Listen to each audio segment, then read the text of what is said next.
शिखरजी शिखरजी नाही, गुरु महाराजांचं शिखर आहे हे, गुरु शिखर. इथे 12,500 वर्ष दत्त महाराजांनी उपासना केली आहे. त्यांच्या पादुका तिथे आहेत. त्याच्यानंतर इथे धुनी आहे. या धुनीमध्ये अखंड ज्योत आहे, जी अखंड धुनी दर सोमवारला आपोआप प्रज्वलित होते. ही महाराजांची धुनी आहे. इथे पण दर्शन घेतलं. हा सगळा रस्ता, हा सगळा रस्ता आहे. फार मोठा रस्ता आहे, फार कठीण आहे. सरळ सरळ बस.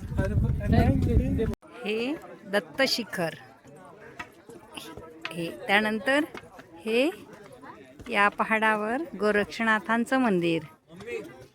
आणि आता हे ही अंबादेवीचं देऊळ वरती आहे. 3रा पर्वत. तर पहिले अंबादेवीचा देऊळ चढून इथे आलं. एक शिखरचं एक दर्शन झालं. दक्षिणाथाच्या दर्शनात या दुसऱ्या शिखरात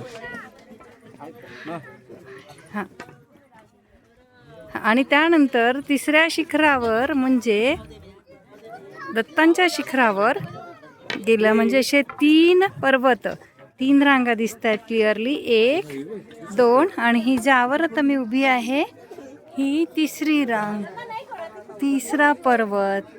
असे 3 पर्वत चढून दर्शन पूर्ण झालं. आणि आता रिटर्न टू पॉवेलियन निघतोय पुन्हा अंबादेवीच्या देवळात, म्हणजे 3ऱ्या पर्वतावर आणि तिथून वापस.